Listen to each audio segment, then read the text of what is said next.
The word Lord, represented in all capital letters in most English Bibles, is known as the Tetragrammaton. It expresses the combination of these Hebrew letters. This name is countless thousands of years old. It is the most holy name of God, given to Moses at the burning bush, the one that most English translations render as I am. The Hebrew letters sound like this: Yud, He, Vav in the modern Hebrew, or Wah in the ancient Hebrew, and then He. Yud He Wah He is also the forgotten name of God, which Jewish scholars and researchers say has a meaning and a pronunciation that was lost because their ancestors have refused to speak it aloud since about a generation before the Roman destruction of the temple in Jerusalem. Today, Yud He Wah He is most often rendered as Yahweh when written or spoken by Christians and others. It is still never pronounced aloud by Orthodox Jews. The pronunciation Jehovah is an older, less accurate rendition of these letters. It originated with the early German translators of the Hebrew language and their sounds, thus the more Germanic sound of Jehovah. Yud He Wah He. Let's investigate the ideographic meaning of the Hebrew letters, Yud He Wah He. An ideogram is a symbol that represents an idea, like the male and female shaped signs that you see on the outside of public restroom doors. Hebrew letters have had ideographic meanings since the most ancient of times. There are several ideographic meanings for each of the letters. Aleph, for example, the first letter of the Hebrew alphabet, can mean both ox or bull. Bet, the second letter of the Hebrew alphabet, represents the words house or tent. But in each case, the ideas represented by each of the letters are very closely related. With all of this in mind, using the ideographic meanings of Yud He Wah He, most commonly accepted by Jewish scholars throughout the centuries, the translation of the letters Yud He Wah He of the holy name of God, symbolically speaking, can accurately be translated as Yud, the hand, He, a window or the meaning behold or look, and Wah, a nail. So, symbolically speaking, the combination of these letters can be accurately and most assuredly translated as Yud He Wah He. Behold the hand, behold the nail. When one considers that Yeshua, or Jesus, in Hebrew means Yahweh is our salvation, then the meaning is even richer. Through Jesus, Yahweh provided our salvation. If you don't believe it, behold the hand, behold the nail.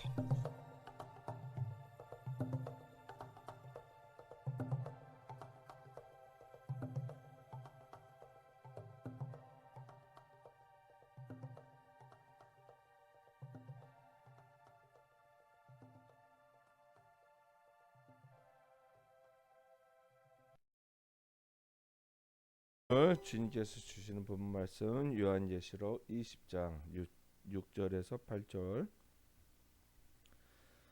신약성경 420쪽입니다. 네, 요한계시록 20장 6절로 8절 한 절씩 우리 교독하도록 하겠습니다. 이 첫째 부활에 참여하는 자들은 복이 있고 거룩하도다. 둘째 사망이 그들을 다스리는 권세가 없고 도리어 그들이 하나님과 그리스도의 제사장이 되어 천년 동안 그리스도와 더불어 왕노릇하리라. 다 함께요. 나와서 모아 싸움을 붙이리니 그 수가 바다의 모래 같으리라. 아멘. 오늘 요한계시록 20장 6절에서 8절 말씀을 통해서 우리 강성원 목사님께서 천년 왕국이라는 제목으로 은혜의 설교를 선포하십니다. 많은 은혜 받으시기 바라겠습니다.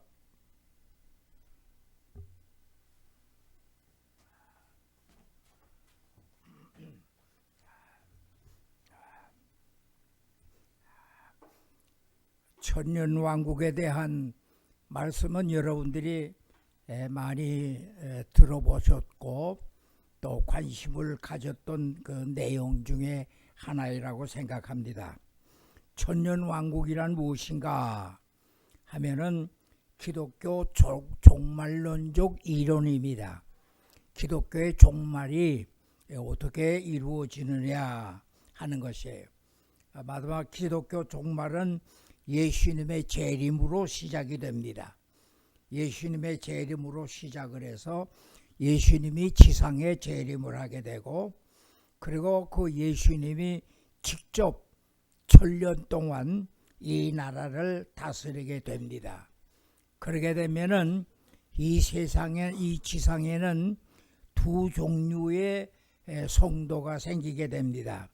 첫째는 뭐냐면은 예수님의 재림과 함께 죽었던 성도들이 부활하는 역사가 일어납니다. 죽었던 성도들이 우리 부모님들이나 우리의 친구들이나 우리의 가족 중에서 죽었던 사람들이 부활하는 역사가 일어나게 되고, 또 죽지 않고 살아남은 성도도 있습니다. 그래서 이 천년왕국에는 세 종류의 사람이 살아요. 첫째로는 재림한 예수님, 두 번째로는 부활한 성도, 세 번째로는 죽지 아니하고 살아남은 사람들. 이 세 분이 나와서 천년 동안 이 나라에 왕노를 한다 그 말이에요. 조금 우리 머리로는 이해가 안 되죠. 그러니까 왕이 한 사람이 아니라 부활한 성도 전부가 다 왕이고, 예수님이 왕이고, 또 예수 믿던 사람들, 살아남은 사람들이 왕인데 천년 동안 지상을 통치하게 된 것, 이것이 천년왕국이라 그런 내용인 것이었습니다. 그래서 성경적 근거는 오늘 저와 내가 함께 읽었던 오늘 본문 말씀입니다.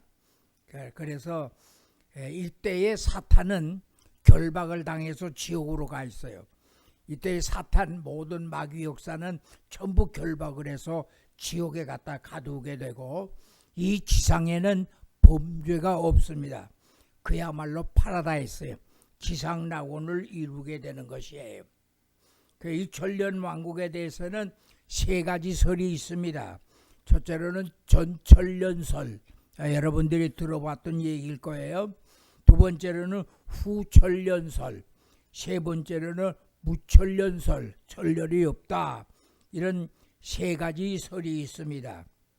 그래서 문자적 천년설이다 그런 사람이 있고, 또 상징적인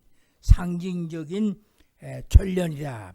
그러니까 천년이라는 것은 영적인 것이지 숫자적으로 1년, 2년, 3년, 천년 하는 것을 말하는 것은 아닙니다. 그러면 이 천년설에 대해서 결론은 뭐냐 하면은 정확하지는 않습니다. 천년왕국이라는 것은 실질적으로 문자적으로 천년왕국이 있느냐, 거기에 대해서 의심을 가지게 돼요.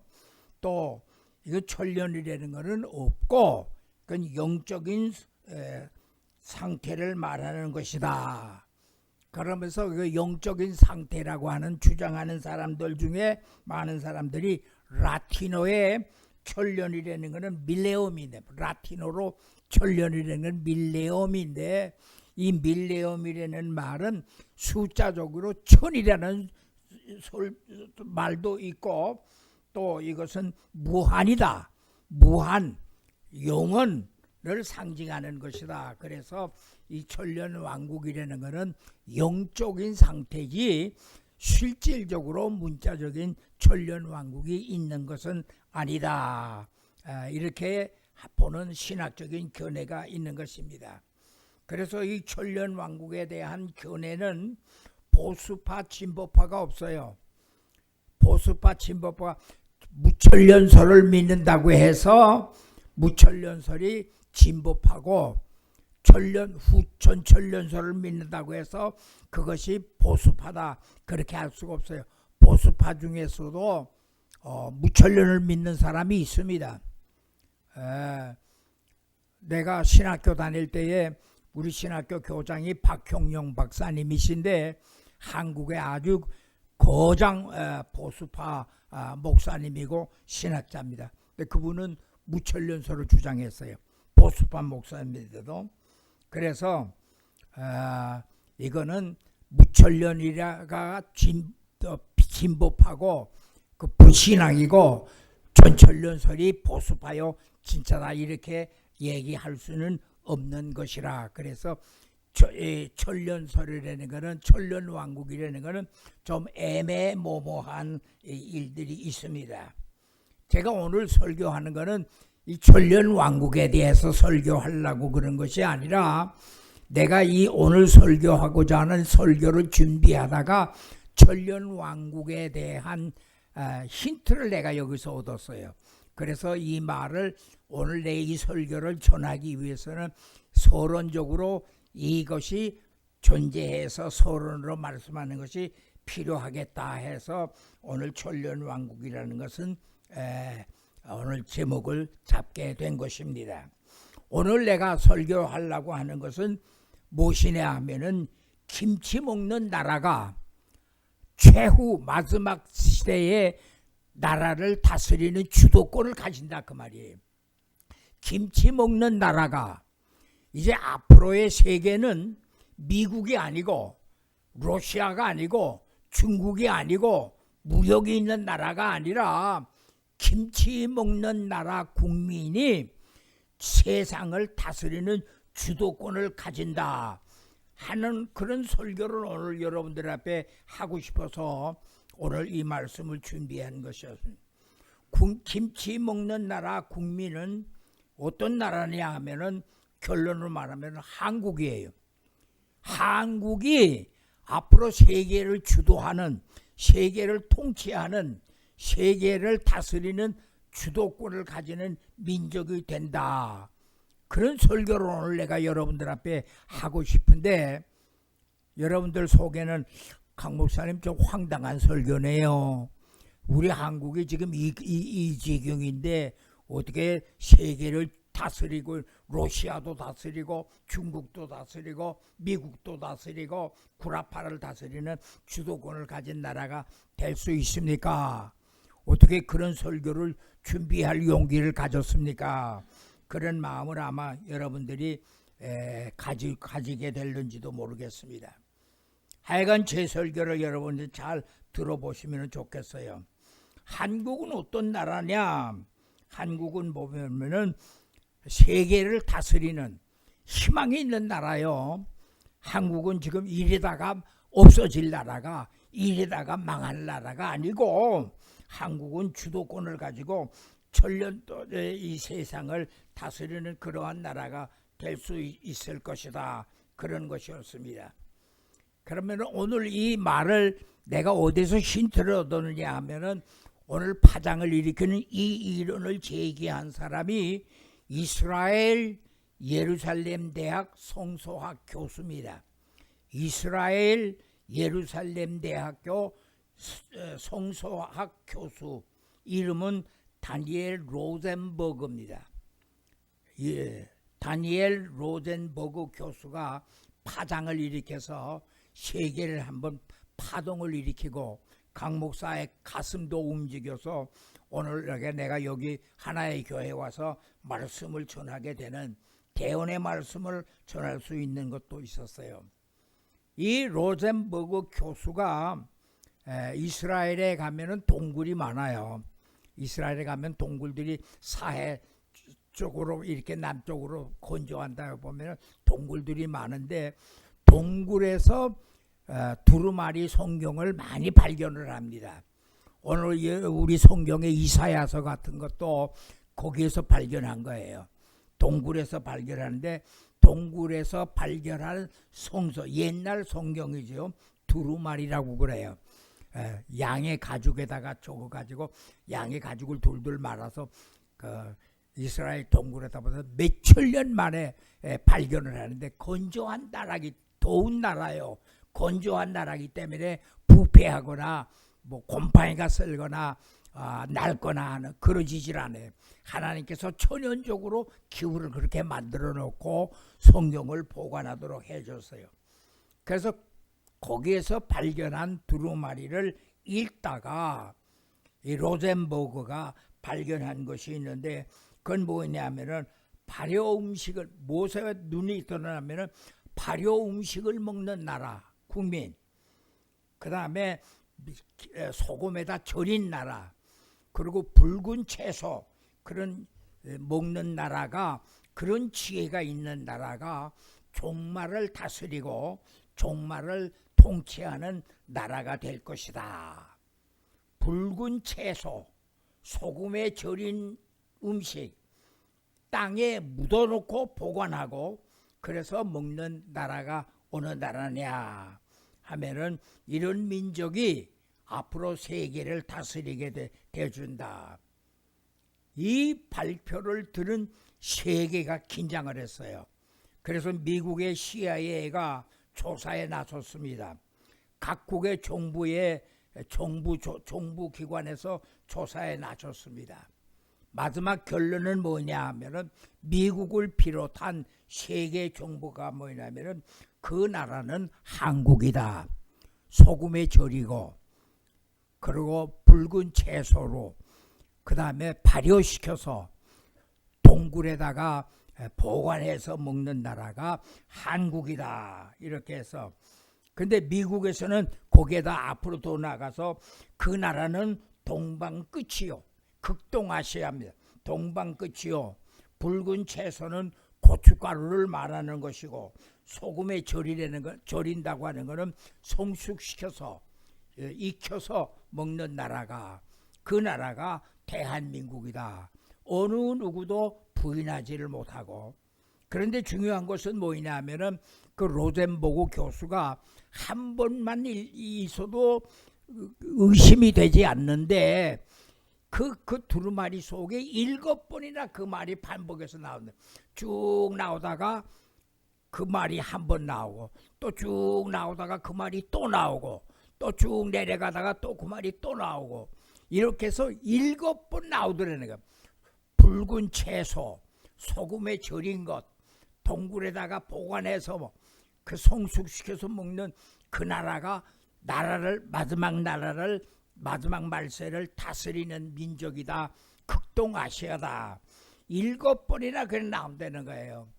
그래서 이스라엘 사람들은, 유대인들은 그 숫자에 민감하거든요. 7번이라면은 완전 숫자 아니냐. 완전 숫자요, 거룩한 숫자다. 이건 하나님의 사인이요, 하나님의 명령인 것이 틀림없다. 이렇게까지 주장하게 되는 것이에요. 그래서 로젠버그가 이것을 세계에다 공포를 해서 세계를 긴장시킨 그런 나라라 그 말입니다. 그 천년을 기다린 민족이다. 한국은 어떤 민족이냐 하면은 천년을 기다린 민족이다. 그 천년을 기다린 민족이라는 것은 앞으로 천년 왕국이 온다 그 말이에요. 천년 왕국의 존재에, 천년 왕국이 이루기 전에 나는 그렇게 해석하고 싶어요. 천년 동안 기다린 민족이다. 그런 민족인데 그것이 한국이다. 이렇게 얘기를 하는 것이에요. 그러면서 이 로젠버그가 말한 것은 뭐냐면 한국은 심상치 않는 나라다. 한국은 심상치 않는 나라인데, 예를 들면 1945년 8월 15일 한국이 독립한 나라죠. 이것이 우연이 된 것이 아니라 그 말이에요. 1950년 6월 25일 6.25 전쟁이 일어난, 이 전쟁이 우연히 일어난 것이 아니고 자연 발생적으로 일어난 것이 아니고 김일성이가 완악하고 강팍해서 일어난 것도 아니라 그 말이에요. 1988년 88 올림픽을 치렀지 우리나라. 88 올림픽 치고 이것도 우연히 되어진 것이 아니고 나라가 잘 됐기 때문에, 나라가 훌륭하기 때문에 되어진 것이 아니고 우연히 된 것이 아니라 2001년도에 월드컵이 있었죠. 월드컵에서 한국이 4강까지 올라갔습니다. 한국이 4강까지 올라갔다는 것은 이거는 우연히 된 것이 아닌데 이스라엘의 달력과 연관이 있다는 거예요. 그런데 그 설명을 하는데 내가 그 설명을 이해를 못해요. 내 지식으로는. 그래서 내가 여러분들 앞에 발표도 하지는 못합니다만은 이런 것을 1945년 8.15 해방, 그 다음에 1950년 6.25 전쟁, 1988년 88 올림픽, 2002년 월드컵 4강 진출, 이것이 우연히 되어진 것이 아니고 우연치고는 너무 진실한데 유대 달력에 보니까 유대 달력과 연결이 되어져 있고 관련이 되어져 있어서 이스라엘과 한국은 동일한 나라다. 로젠버그 주장이 이스라엘이 한국이요, 한국이 이스라엘이라 이런 것을 주장을 한 그런 것이에요. 그러면서 이 로젠버그가 K-팝, K-드라마, K-푸드, 이 우연치고는 너무나도 정확한 한국이 이런 나라가 됐다는 것은 하나님의 은혜지 이것이 우연히 되어진 것이 아니라 그 말이에요. 김치를 히브리어에는 숫자가 있어요. 알파, 베타, 감마, 델타 이렇게 쭉 나오는데 그것이 히브리어에는 숫자가 있는데 김치라고 하는 김치라는 히브리어로 숫자를 보내보니까 613이라는 숫자가 나오더라는 거예요. 김치를 히브리어로 써서 그 숫자를 보니까 613이라는 숫자인데 613은 뭐냐면 기독교의 총 계명이 613개입니다. 기독교의 계명이 10계명이 아니고 613이라는 숫자가 나오는데 김치는 바로 하나님께서 한국민들에게 주는 계명이라 그 말이에요. 이건 먹어도 되고 안 먹어도 되는 거나 먹어야 되는 그런 필수적인 것이다. 그렇게 얘기를 했어요. 그래서 동방에 해 돋는 나라에서 올라온 천사라는 말도 있고 또 구원받는 숫자가 14만 4천이라 구원의 숫자를 14만 4천이라 14만 4천은 144의 12의 제곱 숫자입니다. 12의 제곱 숫자가 14만 4천이라 그 말이에요. 구약의 12사도 12지파, 신약의 12사도 이렇게 해서 14만 4천이 숫자가 이렇게 나오는다. 지정학적으로 볼 때에 한국의 위치는 이스라엘과 한국은 위도상 같다는 것. 그러니까 한국에서 출발해서 제일 앞장에 선 것이 이스라엘이고 이스라엘의 제일 끝에 나라가 한국이라 위도상 같다는 것이에요. 그래서 대륙과 해양의 문명에 서로가 교차되는 그런 나라고 이스라엘하고 공통된 것이 또 무엇이냐 하면은 이스라엘 단일 민족이라는 것. 이스라엘이 단일 민족인데 이스라엘이 단일 민족인 것은 종교적으로 그렇기 때문이지만 이 한국은 그렇지 않은데도 한국은 단일 민족이라 이게 우연히 된 것이 아니라 이것이 하나님의 뜻이 있고 섭리가 있는 것이라. 이 설교를 오늘 내가 여러분들 앞에 전하고 싶어서 여러분들이 어떻게 받아들일는지는 모르겠습니다.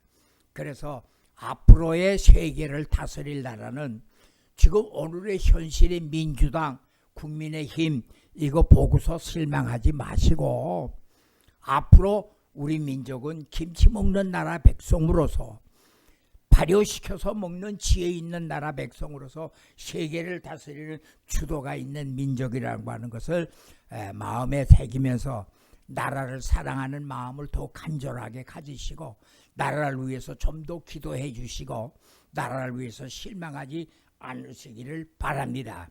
결론 짓겠습니다. 결론 짓고 내가 재료를 하나 보여주겠는데 한번 목사님 한번 보여주십시오. 한국은 세계에 움직인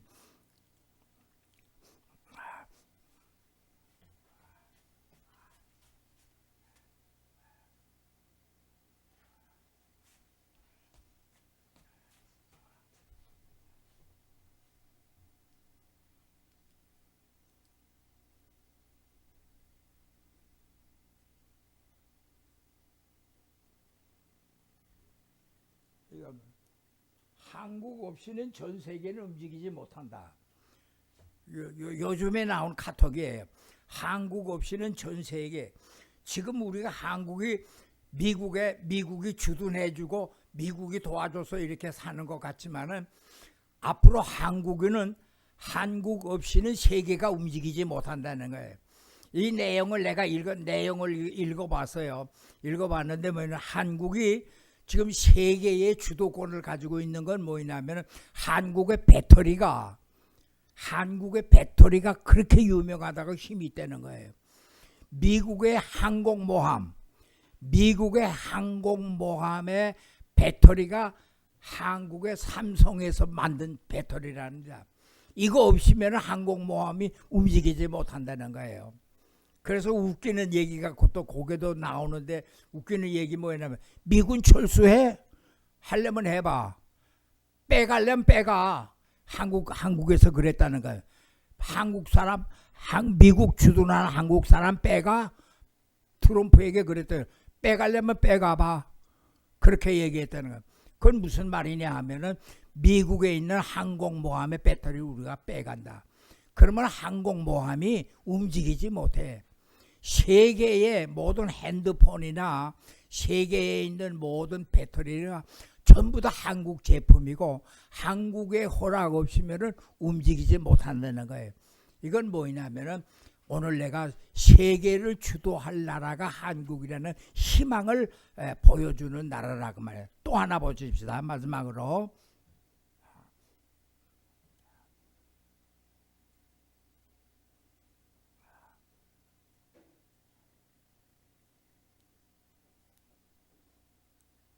중국 역사가 뒤집힌다. 한자 속에 한국의 숨겨진 정체성. 이겁니다. 두 번째로 중국의 역사가 뒤집힌다. 중국의 역사가 지금까지 중국에서 역사하던 걸 이거 다 거짓말이라. 이거 거짓말이고 중국의 역사는 뒤집힌 이거 거짓말이 드러나게 되고 한자 속에 한국의 숨겨진 정체성. 한국의 한문이 전부 다 성경에서 나왔어요. 중국에 있는 한국의 예를 들면 배선자는 배주자에다가 여덟 식구라는 게 나와요.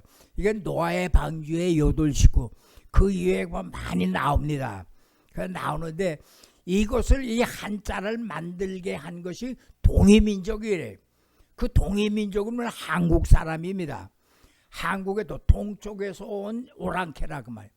동이라는 건 동력 동자에다가 오랑캐 이자거든요. 오랑캐라는 거는 말하면은 토착민이 아니고 토착민이 아니고 외국에서 왔던 이스라엘에서 건너온 요나의 욕단의 아들들이 이쪽으로 와서 단군이 됐다는 그런 것인데 그래서 한국이 주도해서 한문을 만들었다는 거예요. 이렇게 해서 이제 이것이 이제 드러나게 되면 중국의 역사는 전부 다 거짓말이고 가짜라는 것이 드러나게 되어진다는 그런 소리 있는 것이 바로 이 내용이라 그 말입니다. 그것을 우리들이 알아서 한국은 앞으로 주도할 나라가 한국이라는 것을 여러분 기대를 가지고 더 애국심을 발휘하고 나라를 위해서 기도 많이 하는 저와 여러분이 되어주시기를 주의 이름으로 부탁드립니다. 기도하십시다. 고마우신 하나님 아버지, 오늘 귀한 말씀 주신 것 감사합니다.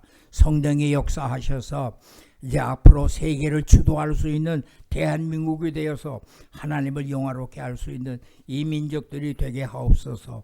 나라를 사랑해 주옵소서. 국가를 보호해 주옵소서. 국가를 살려 주옵소서. 예수님의 이름으로 기도드리옵나이다. 아멘.